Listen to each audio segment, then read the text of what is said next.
నమస్తే, welcome to plus TV. Telangana రాష్ట్రంలో స్థానిక ఎన్నికల గురించి అన్ని ముస్తాబైతే చేస్తా ఉన్నాయి. దీంట్లో భాగంగా గతంలో ఉన్నటువంటి సర్పంచుల కష్టాలు, ఆ ప్రాంతంలో ఉన్నటువంటి రైతుల కష్టాలు తెలుసుకుంటూ ఈ మధ్య కాలంలోనే ముచ్చర్ల సత్యనారాయణ పంచాయతీ అని అనేక పాటలను రిలీజ్ చేసి పల్లెబాట పట్టినటువంటి పృథ్వీరాజ్ యాదవ్తో మనం ఉన్నాం. సార్ మాట్లాడే ప్రయత్నం చేద్దాం. అన్న నమస్తే. నమస్తే. జై తెలంగాణ. అన్న జై తెలంగాణ. అన్న చెప్పండి, ముఖ్యంగా ఈ మధ్య కాలంలో చాలా బలంగా గ్రామ స్థాయిలోకి వెళ్తా ఉన్నారు, రైతులతోని పంట పొలాలలో, అటు గ్రామ సర్పంచులతో మాట్లాడుతూ ఉన్నారు. మీరు గమనించిన ఇప్పుడున్నటువంటి సందర్భంలో మీరు గమనించిన ముఖ్యమైన ఇష్యూస్ ఏంటండి?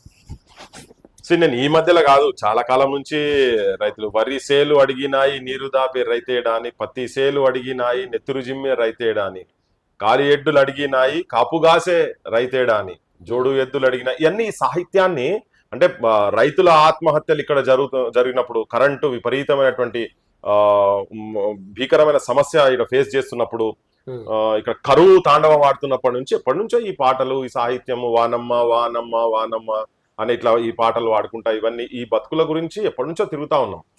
సో ఇప్పుడు కొత్తగా ఏంటంటే ఈ మధ్యలో ఇంకెక్కువ అంశం తీసుకుపోయేది ఏంటంటే సర్పంచ్ల బిల్లులు రాక ఆత్మహత్యలు చేసుకుంటున్నారు. గత ప్రభుత్వం బీఆర్ఎస్ ప్రభుత్వంలో ఉన్నప్పుడు దాదాపు 2 ఏళ్ల నుంచి వాళ్ళు బిల్స్ ఇయ్యలేదు. అప్పుడు పనులు చేసిండ్రు, అన్ని గ్రామానికి సంబంధించినటువంటి చేసిన పనులే అవన్నీ. కొంతమంది క్రీడా ప్రాంగణం కట్టిరు, కొంతమంది కమ్యూనిటీ హాల్ కట్టిరు, కొంతమంది రైతు వేదికలు కొంతమంది కట్టిండ్రు, కొంతమంది స్కూళ్ళల్లో మన ఊరు మన బడి అనేది పెట్టిరు కదా వీళ్ళు స్కీమ్. దాంట్లో భాగంగా టాయిలెట్స్ కావచ్చు, మెయింటెనెన్స్ కావచ్చు, వాటికి బిల్లులు రాలేదు. పంచాయతీ ఆఫీసులలో కూడా చేసిరు, రోడ్స్ సీసీ రోడ్స్ కావచ్చు, ఇటువంటి ఈవెన్ వైకుంఠ ధామాలు కూడా చచ్చిపోతే కాలబెడతందుకు జాగలేదంటే అయ్యో పాండి వీళ్ళే పాపం వేసుకుని ఇటువంటి అన్ని గ్రామాలలో సర్పంచులు వర్క్స్ చేసిన తర్వాత పోయిన బీఆర్ఎస్ ప్రభుత్వం వాళ్ళకి బిల్లు ఇయ్యలే. ఆ బిల్లు ఇయ్యని టైంలో రేవంత్ రెడ్డి అప్పుడు పిసిసి ప్రెసిడెంట్ గా ఉండి ఆయన బహిరంగంగా, మీరు ఏ సంట దగ్గర రికార్డు కూడా ఉంది అది మొత్తం.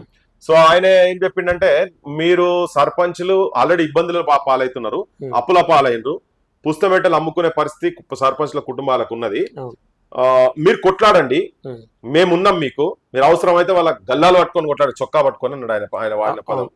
ఆంధ్ర పదం కాబట్టి జనరల్ గా మన తెలంగాణలో గల్లా పట్టుకొని అడుగుతారు కదా, నేను ఆ భాష మాట్లాడుతున్నా.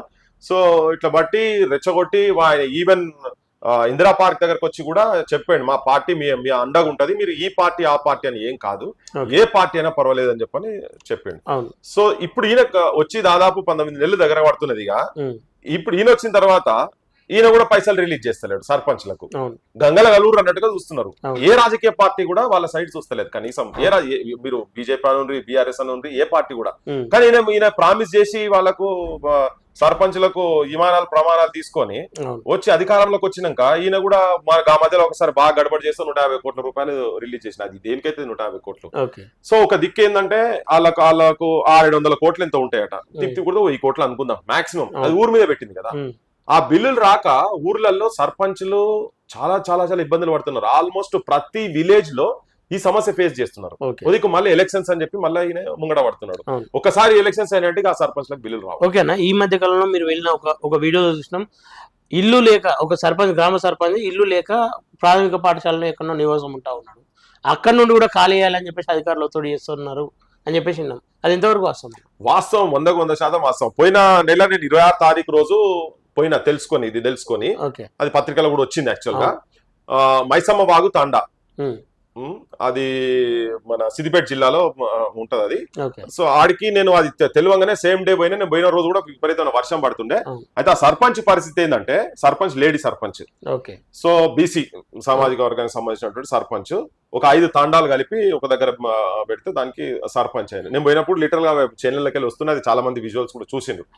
సో వాళ్ళ దయనీయమైన సిచ్యువేషన్ ఏంటంటే, ఏదో సర్పంచ్ వచ్చిన అది అని చెప్పని ఎలక్షన్స్ వచ్చినాయని చెప్పి నిలబెట్టి, మీరు మంచోళ్ళు మీరైతే గెలుస్తారు అట్లా ఇట్లా అంటే ఏదో నిలబడే బాబు. నిలబడ్డాక ఆ పనులు చేసిండు, వర్క్ చేసిండు. రోజువారీ ఖర్చులు అయితే సర్పంచ్ కాగానే ఉండనే ఉంటాయి. దీంట్లో ఏమైందంటే ఆర్థికంగా మొత్తం చిక్కిపోయింది వాళ్ళు. తర్వాత ఒక 10 లక్షల బిల్లు, గ్రామానికి పనిచేసినటువంటి బిల్లు ప్రాక్టికల్ గా పోయి చూసినాం, జనం కూడా చూపించిన, అదంతా విజువల్స్ మొత్తం చూపించిన. అయితే వేరే దగ్గర పల్లెలలో ఈ కిరాయికి ఇస్తేందుకు ఉంటాయి, అది మామూలు నరమెట దగ్గర ఇంటర్నల్ లోపలికి ఉంటుంది, అది విలేజ్ అంతా అడవి లెక్కనే ఉంటది, తాండాలు అక్కడ ఒకటి కలిపి పెట్టిన బాపద్ది. సో ఉండేటందుకు నీడ లేక వాళ్ళు పాపం ఏం చేశారంటే వేరే పక్క ఊర్లో పోయి కిరాయికి ఉన్నారు, ఇంత ఏదో ఒక అర్రాల కిరాయికి ఉన్నారు. ఆడ వాళ్ళ ఇంటి యజమాని చచ్చిపోయాడు. చచ్చిపోతే ఊర్లలో ఉంచుకోరు కదా, చచ్చిపోయిన ఇళ్ళలో ఉంచుకోరు కదా, పంపించేసరికి యాడుండాలని అర్థం కాక వీళ్ళు మళ్ళీ వచ్చే వరకు వాళ్ళ ఉన్న ఇల్లు కూలిపోయింది. సర్పంచ్ ఇల్లు ఉండే కానీ వీళ్ళు కూలిపోయింది, చీకిపోయి ఆ వానకు తడి అయి కూలిపోయింది. వీళ్ళ దగ్గర పైసలు లేవు, అప్పుల పాలైన. అప్పటికి 2 ఎకరాల భూమి అమ్ముకున్నారు. అమ్ముకుంటే దీని మిత్తి మట్టుకే పోయినాయి. అక్కడ 5 లక్షలు 10 లక్షలు 5 లక్షలు 8 లక్షలు ఇంత ఉన్నది ఆ రేటు. 2 ఎకరాలు అమ్ముకుంటే మిత్తి మందం పోయినాయట. మిత్తి అసలు అట్లనే ఉన్నది. వీళ్ళ దగ్గర పైసలు లేవు. సో వచ్చినాక 2 ఏళ్ల కింద అంటే ఈ గవర్నమెంట్ వచ్చినాక బడి బంద్ అయిందట. అక్కడ బంద్ అయింది. అది బడి కూడా కాదు, ఒకటే అర్రా, దానికి ఉన్నది ఒకటే అర్రా, అది బడి కూడా కాదు. అది కూడా దాత పక్కపొట్టు ఉన్నాయని మల్లేసి పేరున్నది అతనిది. ఆయన దానం చేసి అక్కడ రూమ్ కట్టిండ్రు. దాంట్లో బడి లేదు ఏం లేదు, దాంట్లో పోయి ఈయనే తలదార్చుకున్నారు అనుకోరాదు, పోయి ఉన్నాడు. ఆడికి రాగానే ఆడపోయి ఆడ ఉంటాం కదా, అది ఎట్లా ఉంటావు నువ్వు, ఇది బడి నువ్వు ఎట్లుంటావు ఇంట్లో అని చెప్పాలి. అరే ఇది ఎక్కడిదిరా నాయన, మరి 10 లక్షలు ఇయ్యండి, లేకపోతే బడిన స్టార్ట్ చేయండి. ఇప్పుడు ఆడికి నేను మళ్ళీ పోతే మొన్న 13 తారీఖు రోజు అధికారులు వచ్చి 80% ఇది ఖాళీ చేయాలని చెప్పని, ఆ రోజు నువ్వు ఖాళీ అయిపోతే బాగుండదని చెప్పని వార్నింగ్ ఇస్తే రాత్రి ఫోన్ చేస్తే నేను పోయినా, పొద్దున్నే పోయి. ఇది సమాజానికి కూడా చూపించాలి, తెలంగాణ సమాజానికి చూపించాలి, ప్లస్ ముఖ్యమంత్రి కూడా చూపించాలి. ప్రభుత్వం అప్పున్నది వాళ్ళకు, వాళ్ళు తలదాచుకుంటందుకు ఇప్పుడు ఎక్కడైనా ఏదైనా పడావు బడి ఉన్నది, అది నడుస్తూనే లేదు. లేదా వాళ్ళు గ్రామస్తులు పోయి అడిగితే ఏమంటారు అంటే, అరే వాళ్ళు బడన సురు చేయమని చెప్పి మా దగ్గరికి 20 మంది పిల్లలు ఉన్నారు, మాకు మా జేబులో కత్తిరించుకుంటా పోయి మేము హుస్నాబాద్ పోయి చదివించాల్సి వస్తున్నది, మాకే పైసలు ఇబ్బంది అవుతుంది, మా దగ్గర టీచర్లు పంపివాను. ఇప్పుడు టీచర్లు నలుగురు వచ్చి నేను ఎప్పుడు ఖాళీ చేస్తావా అని మెడలు పట్టుకొని గెంటేసినట్టు చేస్తున్నారు. ఏంది ఇది, ఎక్కడి కథ? ఆయనకి ఆడ ఏం ఆశ్చర్యం లేదని. అంటే గ్రామీణ ప్రాంతాలలో అప్పుల పాలయ్యి బిల్లులు రాక ఎంత ఇబ్బందులలో ఉన్నారు. ఇప్పుడు లాస్ట్కి ఏంటంటే నాకు ఆ ఫోన్ చేసినప్పుడు ఇంకోటి ఏంటంటే, ఆమె ఫస్ట్ టైం పోయినప్పుడే కొద్దిగా అటు ఇటు ఉండే, ఎప్పుడు వీళ్ళు ఏమైనా ఆత్మహత్య చేసుకుంటారా అని ఒక భయం వచ్చింది. ఆ పెళ్ళామ్మ వాళ్ళకు మధ్యలో కూడా ఘర్షణ స్టార్ట్ అయింది. ఏంది నువ్వు ఇక్కడ తీసుకొచ్చి వాడేసినప్పుడు ఆయన దగ్గర పైసలు లేవు, అమ్ముదామంటే ఆడ ఇంకా మళ్ళీ ఇంకెన్ని 3 పిల్లలు ఆయనకు, ఇట్లా ఇబ్బంది పడి కనీసం తలదాసుకుంటందుకన్నా ఒక రూమ్ దాంట్లో ఉండేటందుకు ఇంత పైశాచికంగా వీళ్ళు వ్యవహరిస్తారని చెప్పని అనుకోవాలి. అట్లీస్ట్ ముఖ్యమంత్రి దాకా ఇది పోవాలి. ఓకే అన్న, ఇది 79వ స్వతంత్రం మనకు, ఇంకా కూడా ఇట్లాంటి పరిస్థితులు మన దేశంలో ఇంకా ఉన్నాయి. వీళ్ళేమో ఘనంగా స్వతంత్ర దినోత్సవ వేడుకలు అని చెప్పేసి జెండాలు ఎగిరేస్తూ ఇంకా కూడా మనం అభివృద్ధి చెందుతా ఉన్నాం మన దేశం అని చెప్పేసి స్పీచ్లు ఇస్తా ఉన్నారు, ప్రజలందరూ చూస్తా ఉన్నారు. ఇవన్నీ చూసినప్పుడు ఆ స్పీచ్లు విన్నప్పుడు ఏమనిపిస్తా ఉందన్న? అభివృద్ధి కొంతమంది చేతులకే పరిమితం అయిపోయి ఉన్నది. అభివృద్ధి అందరు జరుగుతలేదు. ఈ దేశ జనాభాలో 1% ఉన్నటువంటి జనం చేతులలో అరౌండ్ 45% వెల్త్ వాళ్ళ చేతులలో ఉన్నది. ఇంకా లేటెస్ట్ చెప్తున్నా 60% దాకా పోయిందని చెప్తున్నారు. సో నేను గతం స్టాటిస్టిక్ చెప్తున్నా. బాటమ్ 50% ఉన్న వాళ్ళ చేతులలో కేవలం 3% దేశ సంపద ఉన్నది. అంటే ఎంత గ్యాప్ పెరుగుతున్నదో చూడండి. దేశం ఎక్కడికో పోతున్నది, 3rd బిగ్గెస్ట్ ఎకానమీకి పోతున్నది అని చెప్పని చెప్పుకుంటున్నాం. కానీ అసలు ఇక్కడ గ్రామీణ ప్రాంతాలలో భారతదేశం అంటే పల్లెలలో ఉన్నటువంటి వాళ్ళ పరిస్థితి అట్లున్న తర్వాత సర్పంచ్ల పరిస్థితి అంటే కొంతమంది రాజకీయ నాయకుల దగ్గర ధనం కేంద్రీకృతం అవుతున్నది, బిజినెస్ పీపుల్ దగ్గర కేంద్రీకృతం అవుతుంది, కార్పొరేటీకరణ తయారైంది, పబ్లిక్ సెక్టార్స్ మొత్తం సర్వనాశనమైనవి, ఈవెన్ గవర్నమెంట్ సెక్టార్స్ మొత్తం నాశనం పట్టించేసి వీళ్ళు ఖాళీ కార్పొరేట్ సెక్టార్స్, ప్రైవేట్ సెక్టార్ లో పబ్లిక్ ప్రైవేట్ పార్టిసిపేషన్ కాకుండా ఓన్లీ కార్పొరేట్ సెక్టార్స్ చేతులలోనే మొత్తం దేశ సంపద మొత్తం పోయింది. పోయేవారికి వాస్తవంగా కూడా ఇప్పుడు మనం కూడా వింటున్నాం ఏం మారింది. ఇప్పుడు దేశంలో వచ్చిన తర్వాత, స్వతంత్రం వచ్చిన తర్వాత ఏమొచ్చినట్టు, ఎవరి బతుకులు ఏం బాగుపడినట్టు అని అంటే చూస్తే మాత్రం పెద్ద ఏం లేదు. అన్ఎంప్లాయ్మెంట్ సిచ్యువేషన్స్ అట్లనే ఉన్నాయి, చదువుకున్నోనికి కొలువులు లేవు. ఆ కొలువులకు అరా కూడా ఎక్కడన్నా వస్తే కూడా ఇవాళ అన్ని పెన్షన్స్ అన్ని మొత్తం తీసి పడేసారు కదా, కంప్లీట్ ఏం లేవు. వాళ్ళ జీతంలోకి వాళ్ళే సేవ్ చేసుకుంటూ పోవాలి. అట్లా ధనం లేదా అంటే ధనం ఉన్నది కానీ కొంతమంది చేతుల్లోనే పోయి ఉన్నది. ఇవాళ పల్లెలలో చూస్తే అంటే ఇప్పుడు నేను మొన్న మాట్లాడేటప్పుడు ఒకటి చెప్పిన, గ్రామాలలో గ్రామ పంచాయత్ సర్పంచ్ ఆత్మహత్యకు పాల్పడ్డాడు అంటే భారత రాష్ట్రపతి ఆత్మహత్య చేసుకున్నట్టే అని. ఎందుకు అంటున్నా అంటే, దేశ ప్రథమ పౌరుడు రాష్ట్రపతి అయితే ఇప్పుడు పౌరాలు అవుతుంది ద్రౌపది ముర్ము, గ్రామాల కాడికి వస్తే నువ్వు సర్పంచ్ ప్రథమ పౌరుడు కదా. అంటే ఇప్పుడు ఒక దేశ అధినేత, దేశ ప్రథమ పౌరుడు రాష్ట్రపతి ఆత్మహత్య చేసుకున్నట్టే అని. అంటే ఇంకా పల్లెల దేశాభివృద్ధికి పట్టుకొమ్మలు ఉన్న తర్వాత ఆ పల్లెల్లో ఉన్న సర్పంచ్ల పరిస్థితి ఇంత ఘోరంగా దయనీయంగా ఉన్న తర్వాత ఏం రాజకీయ వ్యవస్థ ఇది? ఇక్కడ చాలా మంది ఆశలు వదిలేసుకొని, ప్రభుత్వాల మీద నమ్మకం వదిలేసుకొని ఆత్మహత్యలే దిక్కు అనుకున్న సర్పంచ్లకు మీరు మీలాంటి వాళ్ళు కొంతమంది పోయినప్పుడు ఏదో ఆశ కలుగుతా ఉంది, వాళ్ళకి మీరు ఎట్లాంటి భరోసా ఇస్తున్నా? వాళ్ళ ఏ సాధక బాధకాల వాళ్ళది అరణ్య రోజునం అయిపోయింది. వాళ్ళ సంఘాలు ఏమున్నాయో పాపం పోయి అప్లికేషన్లు ఇచ్చి తిరుగుతా ఉన్నారు. మంత్రులు ఏం చెప్తున్నారో వీళ్ళకి తెలియదు కానీ కొట్లాడితే తప్ప రావు ఇవన్నీ. ఎందుకంటే మంత్రాలకు చింతకాయలు రాలేటి కావు ఇవన్నీ దుర్మార్గులు. ఇప్పుడు దయ్యం పట్టడానికి అయితే ఏం చేస్తాం, దయ్యం పట్టడానికి ఎవరైనా దగ్గర పోతే దర్గా కాడికి పోతే చెప్పులతో కొడతారు, చీపురు కట్టలతో కొడతారు, కొడితే చక్కగా అవుతారు కదా. అట్లా ఈ ప్రభుత్వాలను కూడా వాళ్ళని ప్రశ్నించాలి. మేము భరోసా ఏం చెప్పినంటే అమ్మ నువ్వు ఏదైనా పర్లేదు పిల్లలాగమవుతారు. ఇప్పుడు మీరు చచ్చిపోతే మీకు పైసలు వస్తాయి అంటే మనకు మొన్నగా జగిత్యాల దగ్గర సర్పంచ్ ఆత్మహత్య చేసుకున్నాడు, ఇయ్యలే కదా. దుర్మార్గమైనటువంటి పాలనలో ఉన్నాం మనం. రాజకీయ వ్యవస్థ మొత్తం సర్వనాశనం అయి ఉన్నది. సో వాళ్ళకి ఏంటంటే వాళ్ళు కొట్లాడాల్సిందే. గ్రామాల్లో రేపు పొద్దుగాల ఎలక్షన్స్ పెట్టినప్పుడు ఈ ప్రభుత్వానికి వ్యతిరేకంగా ఈ వ్యవస్థకు వ్యతిరేకంగా తప్పకుండా ప్రశ్నించాలి. ఆ ఊరు మూడు మాటకాలు వచ్చినప్పుడు ఇలా మేము పోతే కొంతమంది గ్రామస్తులు కూడా వచ్చారు, అరే ఏం పాపం చేసిండు ఆయనే అని బిల్లులేరి అని పెట్టుకుంటారు, లేదా బడి బడి మాకు ఓపెన్ చేయరు అని అన్నది. మహిళలు మాట్లాడుతారు లక్ష్మమ్మ అని మాట్లాడి లక్ష్మమ్మ అని. సో ఆ లక్ష్మమ్మ చెప్తున్నది, అరే మా బడి 20 మంది పిల్లలు పోతున్నారు రేటుకెళ్ళి, బడి 4 టీచర్లు వచ్చి ఆ టీచర్లు రమ్మని చెప్పండి, దాన్ని ఓపెన్ చేయమని చెప్పారు. తీసుకొచ్చి కొట్టంకాడ బాయి కాడ కొట్టంకాడ ఇళ్ళని ఉంచుతాం. సర్పంచ్ ముఖాబుల్లో పెట్టి అడిగిన నేను, ఉంటామన్నా ఉంటాను బడి అన్న మొదలు పెట్టని. నువ్వు బడి మొదలు పెట్టవు, బంద్ అయినా బడిలో ఏదో అట్లా ఒకటే అర్రాది అర్ర కాడికి పోయింటూ కూడా నువ్వు ఇంత దౌర్జన్యంగా ఇంత నిర్దాక్షిణ్యంగా. ఇప్పుడు వరదలు వస్తున్నాయి హైదరాబాద్ లో, నువ్వు పోతుంటే నిర్వాసితులు చేసేందుకు ఎక్కడో దగ్గర నువ్వు షెల్టర్లు పెడుతున్నావు కదా, ఏదో ప్రభుత్వ ఆస్తి పెడుతున్నావు కదా, నువ్వు అటువంటిది లేదు అలా పైసలు ఇచ్చేసి దాని మితితో సహా పైసలు ఇచ్చేయి, బ్యాంక్ ఇంట్రెస్ట్ ఇచ్చేసేయి. లేదా అసలు కలబడి 10 లక్షలని నీ దగ్గరికి ఎందుకు వస్తాయి? ఇల్లు లేకొచ్చిండు. ఇప్పుడు వాళ్ళ ఆత్మహత్య సభలు ఆత్మహత్య చేస్తున్నారు అనుకో, నేను చెప్పిన రేవంత్ రెడ్డికి ఇప్పుడు చెప్తున్నా, ఒక్క ఆత్మహత్య కూడా జరిగిందనుకో, ఇప్పుడు మనం పాడబోతుంటే పాడకు ఒక దిక్కు కోడి కడతారు చూసినావా, ఒక దిక్కు రేవంత్ రెడ్డి బొమ్మ కట్టి తిప్పుతాం. అక్కడ నేను కనుక ఆ పాడకాడికి పోతే మాత్రం దానికి రేవంత్ రెడ్డి బొమ్మ కూడా వెట్టికి చేస్తాం. ఎందుకంటే ఆయననే బలి ఊరి మీద వదిలేసినట్టుగా అట్లా ఎట్లా ఉన్నదో నిన్ను కూడా కట్టిన తెలంగాణ సమాజంలో నిన్ను అట్లా బ్రాండ్ చేస్తాం. అది జరగకుండా చూసుకో, మొదలే చెప్తున్నాం. ఆల్రెడీ జరిగిన దాని గురించి మాట్లాడుతున్నాం. ఒకవేళ ఇక ముందు జరిగితే మాత్రం ఆ ఫోటో ఈ ఫోటో పెట్టి మొత్తం తెలంగాణ అంతా తిప్పుతాం. ఓకేనా? సిద్దిపేట అటు గజ్వేల్ సిరిసిల్లకే రాష్ట్ర ఖజానా అంతా పోయిందని చెప్పేసి అనుకుంటా ఉంటారు. అట్లాంటి ప్రాంతంలోనే సర్పంచ్ల పరిస్థితి ఇట్లా ఉందంటే మిగతా ప్రాంతాల పరిస్థితి ఏంది మరి? ఇప్పుడు సంపద మొత్తం అంటే రోడ్లు కావచ్చు, కాంట్రాక్ట్లు కావచ్చు, ఈ వ్యవస్థ మొత్తం ఎక్కువ వాళ్ళ ప్రాంతాలకు పోయిన విషయం వాస్తవమే. పెద్ద పెద్ద బంగ్లాలు కట్టుకున్నారు. అవన్నీ గ్రామ స్థాయికి గ్రామ స్థాయికి ఎక్కడ గ్రామ స్థాయికి ఒకవేళ కనుక చేరేది ఉంటే ఆడ బడులు నడవాలి కదా. మరి ఎందుకు నడవాలి? ఇప్పుడు 5-6 అర్రలో ఉన్నటువంటి ఒక బడి తాండా పక్కకే ఉన్నది, ఆ తాండా కూడా బంద్ చేసిరు. వాళ్ళ నిన్న అందులో విజువల్స్ ఉన్నాయి చూడండి మీరు, నేను కావాలంటే నేను పంపిస్తా. ఆ పెద్దమని చెప్పిండు, మరి మా దగ్గర 5 అర్రలు ఉన్నాయి, ఇలా టీచర్లు 4 వస్తారు, మా బడి ఎందుకు బంద్ అయింది? మా బడి కూడా మొన్ననే బంద్ అయింది అంటున్నారు. మరి అది రావాలి కదా. నీ సిద్దిపేట ఇవన్నీ బక్వాసబ్బా బయట చెప్పేందుకు పెద్ద పెద్ద మనం చూస్తేందుకు. ఇప్పుడు ఎవరు పోతాం అనుకో, ఈ 2 కాన్స్టిట్యూన్సీలకి వెళ్ళి పోవాలి, హైదరాబాద్కి వెళ్ళి పెట్టాడు, సిద్దిపేటకి వెళ్ళి పోవాలి, సిద్దిపేట దాటిన తర్వాత సిరిసిల్లకి వెళ్ళి జగిత్యాల పోవాలి. ఇవి చూడండి, అబ్బా ఏం అభివృద్ధి ఎంత పెద్ద చేసిరు అనుకుంటారు. ఇవన్నీ ఏంది? కాంట్రాక్ట్లు వాళ్ళే, పైసలు వాళ్ళే, విపరీతంగా నాయకులు దండుకున్నారు. ఇప్పుడు టీఆర్ఎస్ పార్టీకి ఫండింగ్ దాదాపు 1100 కోట్ల పైన పోయినాయి. అన్ని ఆంధ్ర కాంట్రాక్ట్లు కావచ్చు, ఇక్కడ కాంట్రాక్ట్ కావచ్చు, బయట వాళ్ళు కావచ్చు, అందరు తీసుకొచ్చి అందులో వారేస్తే నీకు వచ్చినాయి. అన్ని రాజకీయ పార్టీలకు వస్తున్నాయి వీళ్ళంతా. ఆ సంపద అంతా ఎక్కడికి వెళ్ళి వచ్చింది? వీళ్ళందరికీ జనం పైసలే కదా అవన్నీ. సో మన కళ్ళ ముంగడ కనిపించేది వేరు. మరి కార్యకర్తలకు, సామాన్య కార్యకర్తలకు ఏమైనా ఉన్నదంటే ఏముండదు. అని ఎవరికైనా ఉన్నదా? ఏం లేదు. ఇప్పుడు నేను పోయిన దాంట్లో చాలా మంది టీఆర్ఎస్ వాళ్ళు ఉన్నారు, బీజేపీ వాళ్ళు, కాంగ్రెస్ వాళ్ళు కూడా ఉన్నారు. ఓకేనా? అంటే సిద్దిపేట ప్రదాత, సిద్దిపేటను అభివృద్ధి చేసిన అని చెప్పేసి చెప్పుకుంటా ఉన్నటువంటి వ్యక్తి ఇలా గ్రామాలను గాలికి వదిలేసింది అనుకోవచ్చా? 100%. ఇది డౌట్ ఎక్కడిది? ఇప్పుడు వాళ్ళు ఆ సిద్దిపేట జిల్లాకే కదా నేను పోయి చెప్పింది. అక్కడ ఇంకోటి నేను ఒక్కని కాదు, నా పక్కకు దాదాపు 8-10 మంది సర్పంచులు కూర్చొని కూడా వాళ్ళు ప్రెస్ మీట్ పెడితే అందరు చెప్పిరు, అందరి మాటలు గవే ఉన్నాయి కదా. అన్నప్పుడు ఇక మరి ఇక నేను ఇంకెక్కడికో పోయి లేదు ఏదో మొత్తం ఆదిలాబాద్ లో, నిర్మల్ లోపట, లేకపోతే ఆసిఫాబాద్ తాండాలలో పోయో, గోండుగూడలలో పోయి మాట్లాడలే కదా.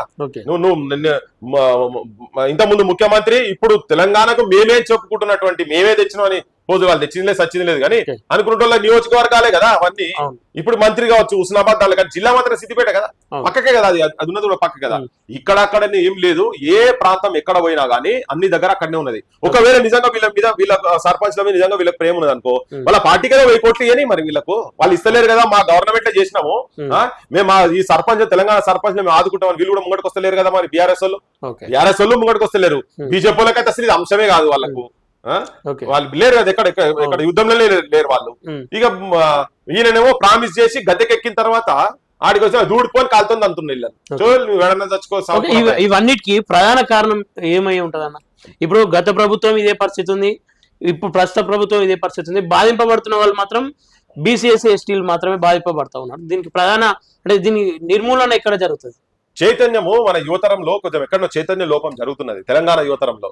అంటే ఎంత పోరాటాలు జరిగినప్పుడు ప్రాణత్యాగాలు చేసుడు ఒక ఎత్తు, తుపాకులు పట్టుకొని అడవి పోయింది ఒక ఎత్తు, కానీ ఉన్న రాజకీయ వ్యవస్థను వీళ్ళు ప్రశ్నించే తత్వాన్ని ఎక్కడో దగ్గర జారుతున్నది. అది వీళ్ళు కూడా చాలా ప్లాంట్ గా క్యాలిక్యులేటెడ్ గా ఈ బెల్ట్ షాపులు పెట్టి మందు అలవాటు చేసి చదువుకున్న పిల్లలకు నిరుద్యోగులను అలవాటు చేసి వాళ్ళు చేసే పని కాకుండా మొన్న ఉస్నాబాద్ ఇది పోయిన కాడికే ఒక మెస్కాడ తిందామని ఉస్నాబాద్ పోతే ఒక పిల్లగాడు వచ్చి గట్టిగా పట్టుకున్నాడు, అన్న నువ్వు వృద్ధన్న కదా డౌన్ అన్న అని చెప్పి గట్టిగా పట్టుకుని నువ్వేం చదువుకున్నావు, నువ్వేం చేస్తావు అంటే గుమాస్తా అన్నాడు. ఏం చదువుకున్నావు అంటే అన్న బీఎడ్ చదివినా అన్నాడు. చాలా కూర్చొని అంటే తెలంగాణలో మీరు ఎక్కడ పోయినా ఇదే పరిస్థితి. ఆడ ఇద్దరు విలేకరులు అయితే ఆయన బీటెక్, ఇంకో ఆయన పార్ట్ టైమ్ లో చేసినట్ట, ఆయన పీజీ చేసినాడు. మీకు నౌకర్లు ఇష్టం ఉన్నాయంటే లేవన్నా ఏం చేయాలి మరి, లేదు కదా అది పర్మనెంట్ అవుతుందో కాదో తెలియక ఇలా పడ్డామని చెప్పాను. అంటే బీటెక్ చేసిన వాళ్ళు ఇటువంటి వాళ్ళు కూడా ఫోర్స్ఫుల్ గా వచ్చి ఇటువంటి తీసుకునే పరిస్థితి వచ్చింది. పిహెచ్డీ చేసిన కూరగాయలు అమ్ముకుంటున్నారు, రాళ్ళు మోస్తున్నారు, ఇటుకలు మోస్తున్నారు, సిమెంట్ బస్తాలు మోస్తున్నారు, మట్టి తట్టలు మోస్తున్నారు, ఇవి డ్రైవర్లుగా పనిచేస్తున్నారు, హైదరాబాద్ లో ఆటోలు నడుపుతున్నారు. ఇంత దయనీయమైన స్థితిలో ఉన్నారు. కానీ మనం ఎన్నుకున్నటువంటి రాజకీయ వ్యవస్థ కనుక కరెక్ట్ ఉండేది ఉంటే వేరే తిరిగి ఉంటది కదా అని అనుకుంటలేదు.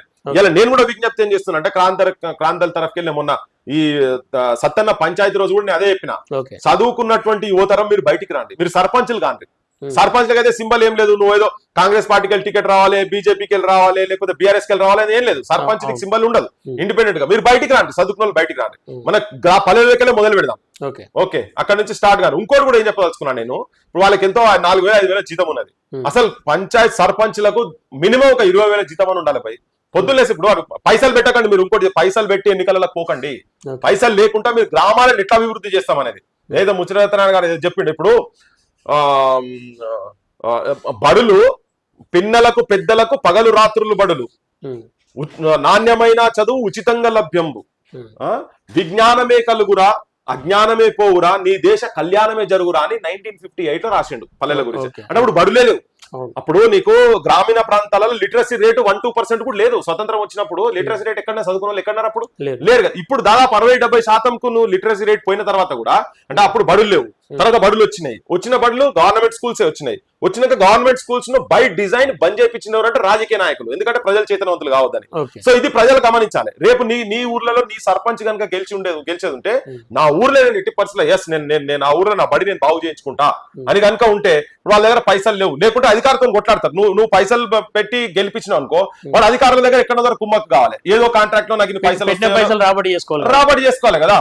అట్లా పోయేటోళ్ళు చాలా మంది ఉన్నారు. పోకుండా ఉన్న అప్పుల పాలయ్యి అవమానాల పాలయ్యి, ఇప్పుడు నేను చెప్పిన మా విజయ్ కుమార్ లెక్క అంటే చాలా మంది ఉన్నారు. ఆత్మహత్యలు చేసుకున్న లెక్క కావచ్చు. మొన్న ఇంకొక ఊరికి కూడా పోయినా, ఆడిపోతే ఆడ మందు తాగిండి ఆయన పాపం మంచిగా. ఎస్సీ రిజర్వ్, ఎస్సీ మాదిగా బిడ్డ అది చదువుకున్నారు కదా, టీచర్ ఆమె తీసుకొచ్చి మంచిగా గ్రామాన్ని మంచిగా, అంటే నిజం కూడా మంచి ఆలోచన వచ్చింది సార్. నేను వచ్చిన తర్వాత నిలబడిన తర్వాత పొద్దున్న లేసే ఖర్చులే ఉన్నాయని కరిగిపోయినాయి. పిల్లల్ని అటు ఇటు చదివించుకున్నా కానీ అప్పుల పాలైన బిల్లులు వస్తలేవు. భర్త మందు తాగిండు. ఇంకా గనిమత్ ఏంటంటే గడ్డి మందు తాగి బతుకుడు అంటే చాలా అదృష్టం.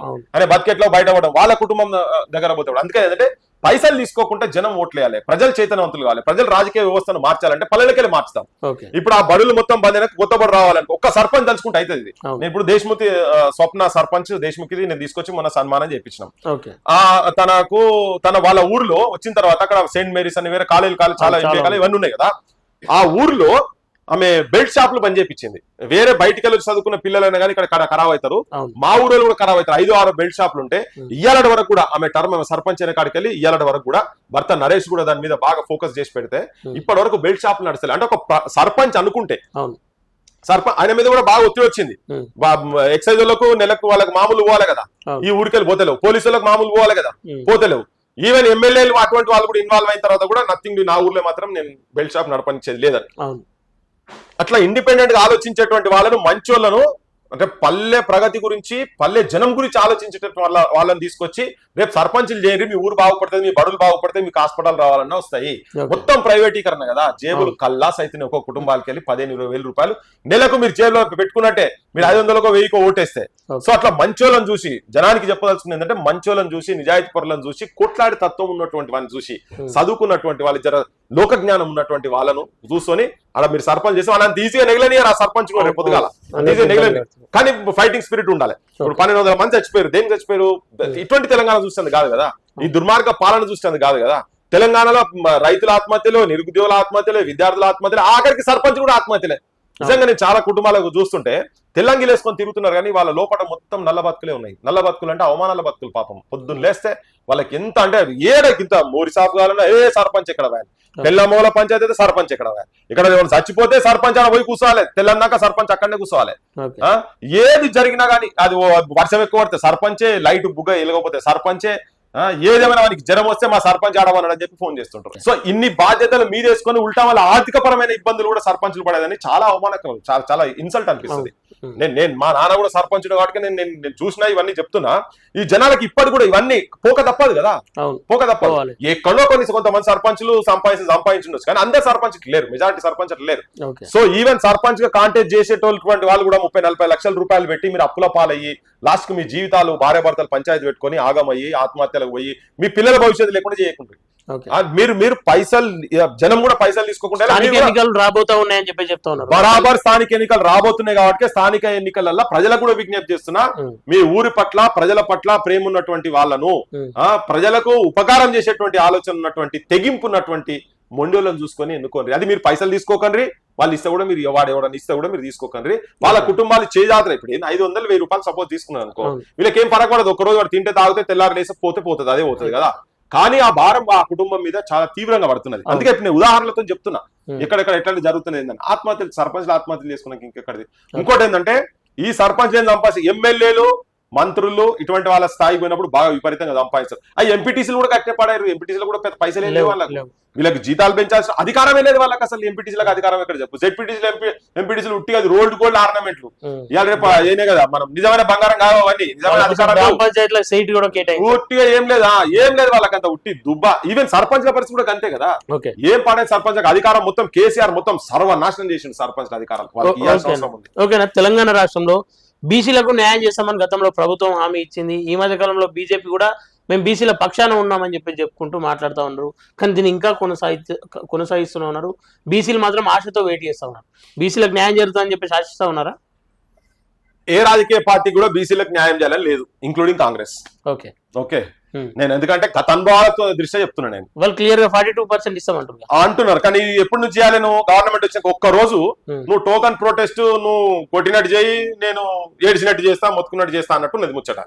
ఒక రోజు పోయి ఏందో పోయి ఆడ ఏంది జాలీ ట్రిప్, హాలిడే ట్రిప్ పోయినట్టు ఆడ పోయి ఒక రోజు ఢిల్లీలో కూర్చొని వచ్చుడు కాదు కదా. ఇది ఎప్పుడో చేయనుండే. ఇంకోటి ఇప్పుడు నేను ఒకటే, రాహుల్ గాంధీ ఆ రాజ్యాంగం పట్టుకొని తిరుగుతుంది కదా. ఇప్పుడు బీసీలు అంటే సగం % కన్నా ఎక్కువ ఉన్నారు కదా దేశంలో మొత్తం. నువ్వేమంటున్నావు? తెలంగాణ రాష్ట్రం చేసినటువంటి కులగణనే దేశానికి ఒక మోడల్ అంటున్నావు. అన్నప్పుడు సగం కన్నా పైన జనాలకు సంబంధించినటువంటి అంశంలో రాహుల్ గాంధీ, ప్రియాంక గాంధీ, సోనియా గాంధీ, మల్లికార్జున్ ఖార్గే నీ పార్టీ ఎవరెవరున్నారో మొత్తము ఢిల్లీలో కూర్చొని నిరాహార దీక్ష చేయాలి.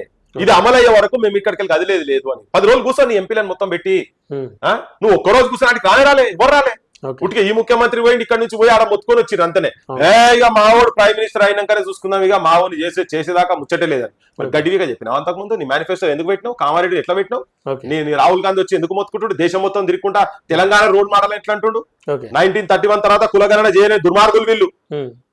ఇప్పుడు బీజేపీ వాళ్ళు ముఖ్యమంత్రిని చేస్తా అంటున్నారు. నువ్వు ఇది కూడా చేయాలి కదా. బీజేపీ వాళ్ళు మన కూర్చోవాలి కదా. వాళ్ళు మేము చేయదలుచుకోలే. బీఆర్ఎస్ ఉన్నదాన్ని తక్కువ చేసిన వాళ్ళు కదా వీళ్ళు. 33-34% తీసుకొచ్చి 18% చేసారు. కల్వకుండా కవిత ఎక్కడ 72 గంటలు బీసీల కోసం నిరాహార దీక్ష చెప్పింది. ఇవి పెద్ద డ్రామా ఆర్టిస్టులు వీళ్ళు. 3 hours జైల్లో ట్రైనింగ్ పోయి పొంది వచ్చింది ఆమె. ఎంతో కొత్త డ్రామాలు చేస్తున్నది ఆమె. ఆమె ఈడగా చేయాల్సింది వాళ్ళ నాయన దగ్గర పోయి కూర్చొని చేయాలి. దుర్మార్గుడు నువ్వు ఇట్లా చేసినావు అట్లా చేసినావు అని. కేసీఆర్ బిడ్డ అయ్యేపటికే ఆమెకు ఆ మాత్రం వచ్చింది. ఆ పార్టీలో బీసీలు బొచ్చడ మంది లీడర్స్ ఉంటే వాళ్ళను కాళ్ళతో తొక్కి ఒక్క బిడ్డను తీసుకొచ్చి పెట్టి మంత్రి పదవి వేయాలి కదా ఎవరికి ఆడలకు. ఇస్తే వీళ్ళు నా బిడ్డని ఆడ మించిపోతారు అని చెప్పని ఉన్నది. ఎందుకంటే టాలెంట్ అయితే అంతకన్నా టాలెంట్ వాళ్ళు బొచ్చ మంది ఉన్నారు కదా తెలంగాణలో. సో బిడ్డను పొజిషన్ చేసేందుకు, బిడ్డను ఆ స్థానంలో తీసుకొస్తేందుకు కేసీఆర్ చేసింది. ఇవాళ ఏంటంటే అంశం బీసీ అంశం తెర మీదకి వచ్చింది కాబట్టి కవిత అనే రూపంలో వచ్చి దాన్ని వాడకదొప్పేందుకే అదే మరి నీ పార్టీలో బీసీలు లేరా, మహిళలు లేరా? నాకు రావాల్సిన దానికన్నా నాకు ఎక్కువ వచ్చింది, నా జీవితాంతం నేను బీసీల దగ్గర బీసీల నాయకత్వం నేను పనిచేస్తా, నాకు ఈ నాయకత్వం ఏమొద్దు అని జాగృతి నీ పార్టీ బీఆర్ఎస్ పార్టీ అధ్యక్ష పదవి కావచ్చు ఏదున్నా కానీ ఇంకా మసూరాచారికి లేకపోతే ఇంకొక నాడలోకి నీ దానికి పెట్టి జాగృతికి పెట్టి నువ్వు చేతులు కట్టుకుని వాళ్ళ దగ్గర నిలవడమ్మా పని చేయి, నువ్వు నాయకత్వం ఇచ్చేది ఇక్కడిది. ఇదంతా రాజకీయ డ్రామా అని చెప్పేసి కనిపిస్తున్నప్పుడు కూడా డ్రామానే. కొంతమంది బీసీ మేధావులం అని చెప్పేసి అనుకుంటా అదే పార్టీల దగ్గర ఊడిగం చేస్తా ఉన్నారు, వాళ్ళ ద్వారానే మనకు రాజాధికారం సాధ్యం అని చెప్పేసి చెప్పుకుంటూ వాళ్ళ పక్షాన నిలబడతా ఉన్నారు. బీసీల పేరు చెప్పుకొని వాళ్ళకి ఏం చెప్పాల్సి? ఏ గాలి మేధావులు ఎట్లయితారు నాగేష్? మేధావులం అని చెప్పేసి మేధావులు అంటే ఎవరు గాలి మేధావులా? అది మేధావులు కాదు కదా. అటువంటి వాళ్ళని మేధావు అన్నప్పుడు వాళ్ళు కటిక బానిసలు. వాళ్ళు అంటే నేను వాళ్ళు తప్పుగా తీసుకున్నా పర్వాలేదు, నేను చెప్పదలుచుకునేది అంటే అది పమోరియన్ డాగ్స్, రాజకీయ పార్టీల దగ్గర పెరుగుతున్నటువంటి పామోరియన్ డాగ్స్. అవి వాడు ఉసుకో అంటే ఒరుతాయి, మూకో అంటే ఊకుంటాయి. కొన్ని ఆల్సిజన్ డాగ్స్ కూడా ఉండొచ్చు, కానీ అవి కూడా వాళ్ళు యజమాని ఎట్లా చెప్తే అట్లా ఇనేటియే. ఇవన్నీ అవే, వాళ్ళు ఇన్సల్ట్ అయినా పర్వాలేదు నేను చెప్తున్నా. అట్లీస్ట్ అందులో ఉన్నారో మాట్లాడరు భయ్, మీరు అడుగుర్రి. ఇప్పుడు నాకు మత్స్యనాచార్య గారు కూర్చొని చెప్తున్నా, అంతకన్నా సీనియర్ ఉన్నాడు ఎవరన్నా? కేసీఆర్ కన్నా సీనియర్ ఆయనే. ఓకే, కేసీఆర్ తెలంగాణ వాదం విషయంలో చేయండి, మత్స్యనాచార్య ఎందుకు చేయరు మరి? మత్స్యనాచార్య ప్రజలు నీకు అంతుంటే ఇప్పుడు కేటీఆర్ కూడా అంటుండే 42%. అది కార్పొరేట్ కంపెనీలు, వాటికి వీళ్ళు యజమానులు అంతేనే. ఎవరు భవన్ ఎవరి పేరు మీద ఉన్నది? జనం పేరు మీద ఉందా? లేదు కదా. అసలు తెలంగాణ కేటీఆర్ సంబంధం ఏంది? కేటీఆర్ కన్నా సీనియర్ కదా. ఒకవేళ కేసీఆర్ సరే కేసీఆర్ ఉన్న రోజులు ఉన్నాడు అనుకుందాం, దాని తర్వాత నువ్వు నిజమే బీసీకి చేయాలనుకున్నావు అనుకో, చేయండి మత్స్యనాచార్య గారు, చారి సాబ్ చేయమని. సో ఆయన అడగట్లేదు, ఆయనకి ఇవ్వడానికి వీళ్ళు సిద్ధంగా ఉన్నామని చెప్పి చెప్తాం. ఇప్పుడు వీళ్ళు కూడా అలవాటు పడ్డారు. ఇప్పుడు వీళ్ళు కూడా ఎట్లా అయిపోయిందంటే నేను తనని వ్యక్తిగతంగా అనాలని లేదు, కానీ అయినా కానీ అనాల్సిన పరిస్థితి వస్తున్నది. ఎందుకంటే ఇప్పుడు మీరు మళ్ళీ బీసీలకు మభ్యపెట్టి వీళ్ళందరినీ తీసుకుపోయి, ఇప్పుడు బూర్గ పిట్టలు ఉంటాయి షికారు చేసేందుకు ఊర్లలో పిట్టలు పడుతూ వస్తారు, వాళ్ళ దగ్గర బూర్గ పిట్ట పెట్టుకొని ఉంటాడు. అది ఆడ వలలో పెట్టి పెడతాడు, గింజలేయంగానే అది తినుకుంటా కిస్ కిస్ కిస్ కిస్ అని పిట్టలకు అర్థం భాషలో మొత్తుకుంటది. పిట్టలు వచ్చేలా వాళ్తాయి, అరే ఇక్కడ ధాన్యం ఉన్నది మనం తింటాం, మనకు మంచిగా అయిపోతుంది అని మన మంచి గురించి పిలుస్తారని చెప్పని వచ్చి అన్ని ఆ షికారుగాడు వేసినటువంటి వలలో వచ్చి ఈ పిట్ట పిలిచిన పిట్టను పిలవగానే అన్ని వచ్చి అక్కడ కూర్చొని తింటాయి. అవి తింటుంటే వాళ్ళని ఇరికిపోతాయి తెలియకుండానే. ఇవన్నీ తీసుకపోయి వీడు కోసుకొని తింటాడు. ఎట్లా బీసీల పరిస్థితి అట్లున్నది. ఒక నాడు ఎప్పుడన్నా ఇది కుయ్యలేదు అనుకో, ఆ రోజు దాన్ని కూడా కోసుకొని తింటాడు.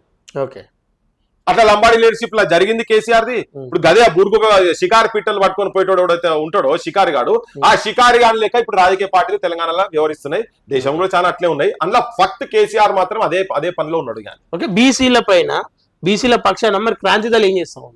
ఎస్, నేను అసలు యాక్చువల్ గా స్టార్టింగ్ నుంచే ఈ ఇష్యూ వచ్చేటప్పుడే చాలా, ఇప్పుడు ప్రొఫెసర్ మురళీ మనోహర్ గారు కావచ్చు, సింహాద్రి గారు కావచ్చు, కంచాయిలే గారు కావచ్చు, ఇట్లా చాలా మంది, పిఎల్ విశ్వేశ్వరరావు కూడా దాంట్లో ఉండే, కొంతమంది బయట బీసీ సంఘాలు మా సమ్మాన్ అసంటోళ్ళు కూడా కావచ్చు, ఇదంతా మేము బయట పీపుల్స్ కమిటీ అని క్యాస్ట్ సెన్సెస్ అని చెప్పని ఒకటి తయారు చేసి ఈ కాంగ్రెస్ ప్రభుత్వం మీద కూడా బాగా ఒత్తిడి చేసినాం. నేను కాలేజ్ డేస్ అప్పటి నుంచి కూడా ఈ సింహాద్రి సొంటోళ్ళు సత్యశోధక్ అని చెప్పి పెట్టి చాలా బిగ్ వేలో వర్క్ చేసినప్పుడు. సో దీని మీద ప్రభుత్వంతో కూడా చర్చలు చేసి బీహార్ మోడల్ ఎట్లా ఉండాలి ఏందనే దాని మీద కూడా చాలా డిస్కషన్స్ జరిగినాయి. దాంట్లో లాస్ట్ స్టేజ్ లో వీళ్ళు పెట్టమనంటే రాహుల్ గాంధీ ద్వారా ఒత్తిడి చేపిస్తే వచ్చింది ఇదంతా. సో ఇదంతా మేము దాంట్లో భాగస్వామ్యం ఉండనే ఉన్నాం. ఎవరు మాట్లాడినప్పుడు కూడా ఏగి బీసీలు అంటే ఎవడు వినడు అన్న టైంలో కూడా మాట్లాడితేనే నడుస్తున్నాం. ఇలా చాలా మంది మాట్లాడడానికి చాలా మంది వస్తున్నారు. సక్సెస్ వచ్చిన తర్వాత చాలా మంది వస్తారు కదా. సో ఈ వాదం ఎట్లయితే పెరుగుతున్నదో అట్లా వచ్చు చాలా మంది వస్తూనే ఉన్నారు. అట్లాంటి కొన్ని సంఘాలు చేయలేదని కూడా నేను చెప్తలేను, కొన్ని బయట కూడా సంఘాలు చేయొచ్చు. అంటే ఎక్కడో దగ్గర రాజకీయ పరంగా వీళ్ళందరూ కాంప్రమైజ్ అవుతున్నారు. ఈవెన్ బీసీ సంఘాలు కూడా అడ్జస్ట్మెంట్ పాలిటిక్స్. ఇప్పుడు మనం పోయినరు, ఇది ఆర్డినెన్స్ రాగానే ఓద్దరు పోయి సాల్వాలు పట్టుకోరు, దండలు పట్టుకొని పోయి ఒకటే దండలేసు రేవంత్ రెడ్డి మీద. ఏమైందిరా నైనా మీకు అసలు నాకు అర్థమైతే లేదు. ఇవ గివ్వే అన్నట్టు ఇవన్నీ ఇటువంటి మీద పడారు మన దగ్గర. ఈ సాల్వాలు కప్పుడు ఏంది, దండలేసుడు ఏంది, దాంతో వచ్చిందా రిజర్వేషన్ నిజంగా ఇచ్చినాడు చెప్పు. కొన్ని వీళ్ళు ఇప్పుడు నిజంగా ఆడ కొట్లాడుతున్నారు పోయి. ఒక 100 రోజులకెళ్ళి రేవంత్ రెడ్డి పాపం అన్న దిన కూడా కొట్లాడుతున్నాడు అంటే ఓ పోయి రేవంత్ రెడ్డి దగ్గర మీతో పాటు నేను కూడా వస్తా. కానీ ఆయన కొట్లాడతలేడు కదా. ఇవన్నీ ఫక్త్ డ్రామా. బీసీల మీద ఒకవేళ ప్రేమ ఉన్నది అనుకో, బీసీ లీడర్ జై పొన్న ప్రభాకర్ ముఖ్యమంత్రి చేయమని చేస్తారా? లేకపోతే డ్రైవ్ మా సీతాకాన్ ముఖ్యమంత్రి చేయమని చేస్తారా? చేస్తారా? వాళ్ళు దరిదాపులకు రాణిస్తారా? మళ్ళీ నేను కాకపోతే నువ్వు కాకపోతే నేను అన్ననే కొట్లాడు అంతనే. మళ్ళీ వాళ్ళే ఏమన్నాక తిట్టుకుంటారు, నువ్వు పైసలు పెట్టి వచ్చినావు రాబాయ్ నువ్వు ఆయన అంటాడు, నాకు మంత్రి పదవి ఇవ్వలేదు నువ్వు ఆయన అంటాడు. వీళ్ళ పంచాయతీలు ఇవన్నీ. నాకు ఇస్తాను రాలేదా నువ్వు ఆయన అంటాడు. అరే కుల సమీకరణలతో రాలేదు బై, కుల సమీకరణ ఎక్కడిది, మేమేనా అసలు అని చెప్పి. అరే ఎవ్వరు ఇష్టం వచ్చినట్టు వాళ్ళు ఇవన్నీ. అందుకని ఇదంటే క్షేత్ర స్థాయిలో పల్లెల్లో ఈవెన్ బీసీలు కూడా మేము చాలా ఎడ్యుకేట్ చేసే ప్రయత్నం చేస్తున్నాం. క్రాంతి దళ్ గా నేను జనానికి ఎడ్యుకేట్ చేసే ప్రయత్నం చేస్తున్నా. ఇది పల్లెలకి వెళ్ళి నిస్వార్థంగా ఉండేటువంటి యువతరం బయటకు వచ్చి కాంటెస్ట్ చేయండి, సర్పంచులు కాండి, ఒక నూతన తెలంగాణని నిర్మాణం చేసుకుందాం, ఒక నవ తెలంగాణ, అద్భుతమైన అమరుల ఆశయాలకు తగ్గటువంటి తెలంగాణను నిర్మాణం చేసుకుందాం, ఆత్మహత్య లేని తెలంగాణను, ఆత్మగౌరవంతో బతికేటువంటి తెలంగాణను. మన నౌకర్లు మనకే ఇక్కడ ప్రైవేట్ కంపెనీలు పెట్టినా కానీ అలా మన శాతం ఏందో మనం కొట్లాడేటువంటి తెలంగాణను మనం నిర్మాణం చేసుకోవాలంటే క్షేత్రస్థాయికి వెళ్ళి రావాలి. పైసలు అనే పోతే మాత్రం ఇది కింది మీదకి అవుతుంది. వాళ్ళు ఏంటంటే కావాలని వాళ్ళ పైసలతోటి ఇప్పుడు నువ్వు ఉన్నావు, నీ ఊర్లో అన్ని క్వాలిటీస్ ఉన్నాయి నీకు, నువ్వు ఇలా అనుకో, నాగేష్ దగ్గర ఏమున్నారా, ఇంకేమైనా ఉన్నాయా, ఎన్ని పెడతాడు వీడు, ఒకటి పెడతారా అంటే, ఒక కోటి పెడతారా, లే 50 పెడతారా, నువ్వు ఫస్ట్ డిస్క్వాలిఫై అన్నట్టు. నువ్వు ఇక అరే అందరి ఇక్కడనే పోయి పాపం ఆడ హైదరాబాద్ లేదో పోయి ఆడ మొత్తుకుంటున్నాడు, అందరు ఇట్లా పడి తిరుగుతా ఉన్నాడు, నేను సర్పంచ్ అయితే పైసలు ఎక్కడ పడాను, మరి ఎట్లా పటేల్ దగ్గర దిగడానికి ఆయన ఉండట, లేకపోతే ఇంకో పటేల్ వస్తాడట, లేదా మనోడే ఓడు బాగా పైసలు ఉన్నాడు. ఇప్పుడంతా ఇన్వెస్ట్మెంట్ చేసే కదా, కేసీఆర్ కూడా బీసీలకు ఎస్సీలకు ఎమ్మెల్యేలకు అందరికి ఆయనే కదా ఫండింగ్ చేసింది, అందుకే మాట చేతులు కట్టుకొని నిలబడాలి. ఇప్పుడు వాళ్ళు కూడా కట్టే చేస్తారు, చేసి వచ్చారు అనుకో. ఇప్పుడు జనంకి ఏమైతే ఎవరు చెప్పిన మాట వింటాడు, ప్రజలు చెప్పిన మాట విన్నారు, పోరా నువ్వు నా పైసలు పుణ్యానికి వేసినావు, పైసలకి చేసినావు అని చెప్పాను. సో అట్లా కాకుండా నాగేశ్వర రేపు పొద్దుగాల ఆడ కూర్చొని నిస్వార్థంగా పనిచేసే సర్పంచులు కావాలంటే అది జనం, ఎస్ నా ఊరు బాగుపడాలి, నా ఊర్లో ఒకటి వైద్యశాల రావాలి, నా ఊరు బడులు నా దగ్గర ఉండాలి, నా ఊర్లో సహకార సంఘాలు, అప్పిచ్చు సంఘాలు, అభివృద్ధి సంఘాలు అండనీకుండురా, పెచ్చుపై పెచ్చుండదోయ్ పల్లెడ మచ్చుకే వడ్డిండునోయ్ అని చెప్పని 58 లో రాసిండు. సో అది నిజంగా సహకార సంఘాలు వచ్చిన కొన్ని పల్లెలలో బాగుపడ్డాయి. ముల్కనూరు ఇటువంటి అని కోఆపరేటివ్ సెగ్మెంట్ కదా, అది ప్రతి పల్లె రావాలంటే సర్పంచ్, అద్భుతమైన సర్పంచ్ అక్కడికి వచ్చి ఉండాలి, బ్యాంకింగ్ వ్యవస్థ కావచ్చు ఇట్లా. సో అటువంటి వాడిని, ఒక విజన్ ఉన్నటువంటి వాడిని కనుక తీసుకొచ్చి పెట్టాలనే దాంట్లో క్రాంతిదల్ అవసరమైతే వాళ్ళకి ట్రైనింగ్ కూడా ఇస్తాం. రేపు ఈ వాదనే తీసుకోపోతున్నాం. ఇప్పుడు ఇన్ని రోజుల నుంచి చాలా వాళ్ళు వచ్చేమో చేస్తారు, వీళ్ళు వచ్చేమో చేస్తారు అని చెప్పని అనుకున్నాం. ఈవెన్ తెలంగాణ స్ట్రగుల్ అప్పుడు కూడా ఇవన్నీ అనుకున్నాం, కానీ ఒక రాజకీయ పరమైన వ్యవస్థ లేకనే ఇదంతా ఇబ్బంది అవుతుంది. అట్లానే ఓన్లీ రాజకీయ వ్యవస్థ తప్ప దీనికి పరిష్కారం ఇంకోటి లేదు. ఉద్యమాలు కూడా చేయాలి, నాయకత్వాన్ని ప్రశ్నించాలి, యువకులు నాయకులు కావాలి అంతే. ప్రశ్నించి ఉట్టి కూర్చుంటే కాదు, వీళ్ళే నాయకులు అక్కడ కూర్చుంటే చలో అందరం కలిసి కొట్లాడదాం, మన తెలంగాణను ఎట్లా అద్భుతంగా నిర్మాణం చేసుకుందాము. తెలంగాణలో పిహెచ్డీ చేసేవానికి ఆ క్వాలిఫికేషన్ తగ్గట్టుగా నౌకర్ రావాలి, పీజీ చేసిన క్వాలిఫికేషన్ దగ్గర రావాలి, ఐటీ కంపెనీలు మంచి మన దగ్గర బీటెక్ ఎంటెక్ చేసిన వాళ్ళకు నౌకర్లు వచ్చినట్టుగా పొద్దున్నేస్తే రోడ్ల మీద నిరుద్యోగులు తిరుగుడైనా, సర్పంచులు రోడ్ల మీద ఉండడైనా, ఒక్కరి రాజకీయ పార్టీ వాళ్ళు తప్ప అందరు రోడ్ల మీదకైనా, మహిళలు రోడ్ల మీదకైనా, చదువుకుంటారు రోడ్ల మీదకైనా, ఫీజులు లేక ఇబ్బందులైనా, హాస్పిటల్లో పోతే అన్ని లంగ బిల్లులేనా, మొత్తం ఒక్క రోజు పోతే లక్షల బిల్లు అంటే యాడికెళ్ళి కడతారు నాగేష్, ఏంది ఇదంతా నాయకులు చేయబట్టే కదా. నువ్వు ఊర్లలో పెట్టుకోవచ్చు కదా. ఇప్పుడు నేను ఒక మాట చెప్తున్నా, ఏ జిల్లాకు పోను, ఉమ్మడి జిల్లాలో ఒక 50 నుంచి 60 మంది కన్నా ఎక్కువ కాలేజీలో యజమానులు ఉండరబ్బా, వాళ్ళ చేతులుగా మొత్తం ఉండేది ఒక 50 నుంచి 60 మంది ఉంటారు అంతనే. అంటే 50-60 కాలేజీల కన్నా ఎక్కువ ఉండయి, అంటే యజమానులు వాళ్ళే ఉంటారు, 2-3 కాలేజీలే. అది ప్రభుత్వం చేయలేదు ఆ పని, చిన్న పని, అది 50,000 కోట్లు పెడితే మొత్తం పెట్టొచ్చు. ఇక ఇవన్నీ చేస్తామని తిరిగిన మేధావులు కూడా ఇప్పుడు వీళ్ళ సంఘనాక తిరుగుతున్నారు. ఏది రేవంత్ రెడ్డి సంఘనాక కొంతమంది తిరుగుతారు, అంతకుముందు కేసీఆర్ సంఘనాక తిరిగి ఇప్పుడు ఈయన. ఈ రోజు కోదండరాం ఎమ్మెల్సీ పదవి ఊడిపోతా ఉంది. ఆల్రెడీ సుప్రీంకోర్టు కూడా ఆర్డర్ ఇచ్చింది. ఎట్లా చూడొచ్చు, కోదండరాం గతంలో తెలంగాణ ఉద్యమాల్లో పార్టిసిపేట్ చేసిండు, ఇలా దీని ఎమ్మెల్సీ పదవి పోవడానికి ముఖ్య కారణం ఏమై ఉంటుందని భావిస్తాం. ఇప్పుడు అసలు ఆ వ్యవస్థ ఏదైనా సామాజిక ఉద్యమాలలో ఉన్నటువంటి వాళ్ళు కావచ్చు, ఏదైనా కళలలో ప్రాముఖ్యత ఉన్నటువంటి వాళ్ళు కావచ్చు, ఏదైనా సైన్స్ కి ఏదైనా కోఆపరేట్ సైన్స్ కి ఏమన్నా వాళ్ళ కాంట్రిబ్యూషన్ ఇచ్చినటువంటి వాళ్ళు కావచ్చు, అంటే ఈ వ్యవస్థకు ఆ పార్లమెంటరీ వ్యవస్థలో పోయి వీళ్ళ అనుభవాలను అక్కడైనా ఉపకారం చేసేటువంటి వ్యక్తులను గవర్నర్ కోటాలో జనరల్ పంపుతారు, రాజకీయ నాయకులు కాదు పంపేదాడ. ఈయన ఫక్తు రాజకీయం కదా అబ్బాయి ఈయన చేసింది. ఈయన అంతకుముందు అట్లాంటి ఒక మేధావి పెద్దదో కనుక్కున్నాడు కూడా ఏం లేదు ఈయన కోదండరాం. ఈయన మొత్తం జీతం తీసుకొని తిరిగిండి. ఇప్పుడు అంటే బాధపడతారు కావచ్చు కోదండరాం సార్ అన్నట్టు రాని ఊరిని అనుకుంటే ఏం చేయాలి మరి, ఎవరు పక్షాలు ఉండాలి, తెలంగాణ ఆకాంక్షలు ఏంటి, నీళ్లు నిధులు నియామకాలు. ఇప్పుడు ఆ బంకచర్ల పట్టుకునే నీళ్లు కొట్టుకపోయేది పోతురేడు పాటికెళ్ళి పోతూనే ఉన్నాయి, దానికత అది అదైంది. నిధుల సంగతి మొత్తం అవినీతి, ఈ గవర్నమెంట్ వచ్చినా కూడా అవినీతి జరుగుతూనే ఉంది. నువ్వు అన్న భాగస్వామి అవుతావని నువ్వు తిరుగుతున్నావు. ఉద్యోగాల సంగతి ఏమో పొద్దున్న లేస్తే పిల్లలు లొల్లి అయితేనే ఉన్నది, లాఠీ చార్జ్ అయితేనే ఉన్నది, కొడుతూనే ఉన్నారు, కేసులు అయితేనే ఉన్నాయి, పోతూనే ఉన్నాయి.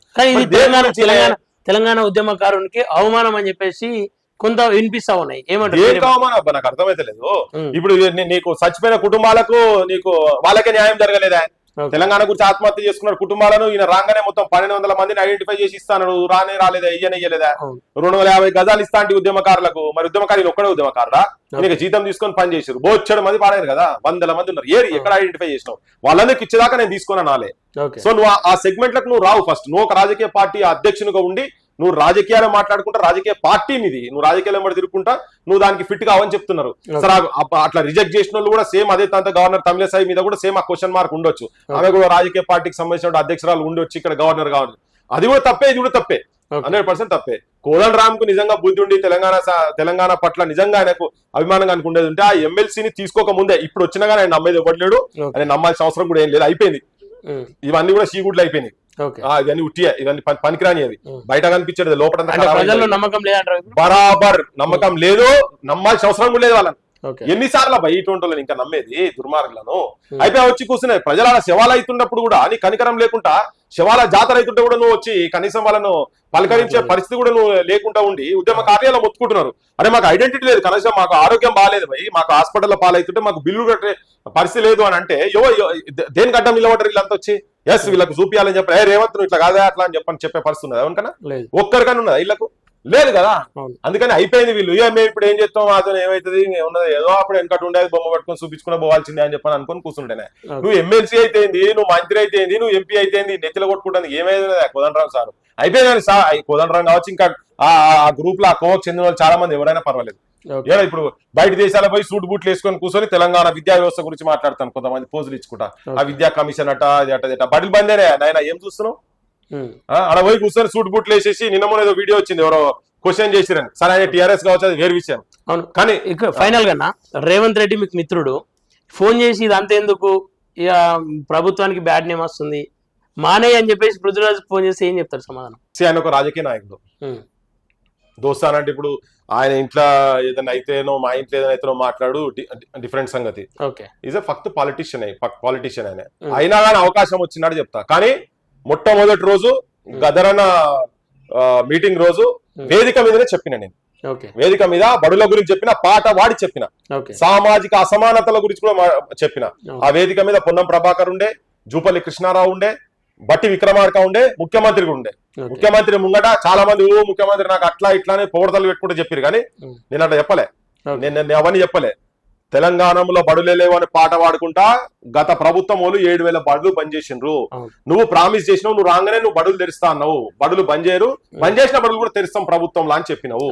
నువ్వు అది చేయాలి నువ్వు అని చెప్పినావు. సామాజిక అసమానతల గురించి చెప్పినా, మళ్ళీ అసమానతలు అంటే లంబాడోళ్ళ గురించి పాట పాడుకుంటే చెప్పిన.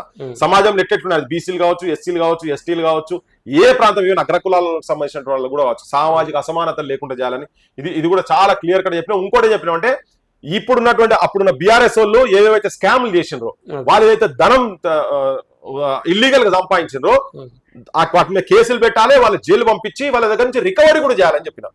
అట్లా చేసినాడే నేను నమ్ముతామని చెప్పినాం. సో నేను బహిరంగంగా వేదిక మీదే చెప్పిన, వేదిక మీద చెప్పినా. ఆయనకు నిజంగా ఏమైనా ఇటువంటి ఇంప్లిమెంటేషన్ లా మా బొట్టలో ఏమైనా ఆలోచనలు ఏమన్నా ఆయనకు అవసరం ఉన్నట్టు చెప్తాం కావచ్చు. కానీ ఆయన పెద్ద ఇంటెలిజెన్స్ వ్యవస్థ కదా, తెలంగాణలో చాలా పెద్ద ఇంటెలిజెన్స్ వ్యవస్థ. కానీ ఒక్కటి రేవంత్ రెడ్డి అర్థం చేసుకోవాలి ఏంటంటే, ఒక్కసారి ఆలోచించుకొని గ్రాఫ్ ఇక్కడ ఉన్నది ఇక్కడికి పోయింది, ఇంక ఇక్కడికి వెళ్ళిపోతుంది, అయిపోతుంది నీది. ఎందుకంటే నువ్వు అది అంటే దోస్తానుగానే అనుకుంటున్నావు, నువ్వు ఎట్లా అనుకుంటున్నావు, కానీ నీ గ్రాఫ్ చాలా పడిపోతున్నది, అయిపోయింది, నీ స్టోరీ ఇస్ క్లోజ్డ్. నువ్వు కరెక్షన్స్ ఇప్పటికే నువ్వు ఇప్పుడు ఏం చేసుకుంటున్నావు నాకు తెలియదు, కానీ చేసుకుంటే చక్కగా అయితే కూడా నాకు నమ్మకం లేదు. కానీ నీ సాంగత్యం మాత్రం కరెక్ట్ లేదనేది మాత్రం చాలా క్లియర్ గా చెప్పదలుచుకున్నా. సో ఇలా దోస్తానికి ఇస్తానని కొద్దిగా పక్కకు పెడితే ఆయన ఫక్త్ రాజకీయ నాయకులు లెక్క ఉంటున్నాడు అంతే తప్ప. కానీ ఎప్పుడైనా ఎనీ పాలిటిషియన్ జనం గుండెలో ఉండాలి. ఈయన గుండెలో లేడు, జనం ద్వేషించుకుంటున్నారు. ఇప్పుడు ఆ సిచ్యువేషన్ వచ్చింది. మా బొట్టలో కూడా మాట్లాడుతున్నాం కదా, లాస్ట్ కి నువ్వు ఏ యూట్యూబర్స్ తోటి గద్దెకెక్కుస్తున్నాడో వాళ్ళే నాకు చెంప మీద పల్ల కొట్టాలనిపిస్తున్నది. ఏం గా స్థాయికి వచ్చినాక అహంకారం నెత్తి మీద 10 తలకాయల నాగుంబాం లెక్క తాండవం ఆడుతుంటే అటువంటి మూర్ఖుడు ఏం చేయగలుగుతాం? మూర్ఖత్వం ఎక్కడికో వెళ్ళిపోయింది. ఒక రాక్షసత్వం రేవంత్ రెడ్డి లోపల ఉన్నటువంటి రాక్షసుని బయటికి తీసుకొచ్చేసింది అంతే. ఆ మూర్ఖత్వం, అధికారం అనేటువంటి అహంకారము తీసుకొచ్చి ముంగడబెట్టిన కాబట్టి ఆయనకి ఏం కనిపించేది. ఓకేనా, థ్యాంక్ యూ సో మచ్ అన్న. ఓకే, చూసురు కదా స్థానిక ఎన్నికలు కూడా రాబోతా ఉన్నాయి. అందరూ ఖచ్చితంగా అంటే పృథ్వన్న కూడా చెప్పిండు, మేము కూడా చెప్పే ప్రయత్నం చేస్తూ ఉన్నాం. గ్రామాల్లో మార్పు వస్తే రాష్ట్రంలో మార్పు వస్తుంది, రాష్ట్రంలో మార్పు వస్తే దేశం మారుతుంది అని చెప్పేసి ఇది పాట పుస్తకాల్లోనో మాటల్లోనో కాకుండా నిజంగా చేతల్లో చూపించాలి. గ్రామ స్థాయిలో కూడా బడులు బంద్ అవుతా ఉన్నాయి, విద్యావంతులంతా కూడా మత్తుకు అలవాటు అవుతా ఉన్నారు. కాబట్టి వాటి నుండి విముక్తి పొందించాల్సిన బాధ్యత మనందరి మీద ఉంటుంది. కాబట్టి ఖచ్చితంగా అందరూ కూడా స్థానిక ఎన్నికల్లో మార్పు తీసుకురా నడవాలి, ఓటు చైతన్యం తీసుకురావాలని ఈ సందర్భంగా కోరుకుంటూ చూస్తున్నానండి. Thank you.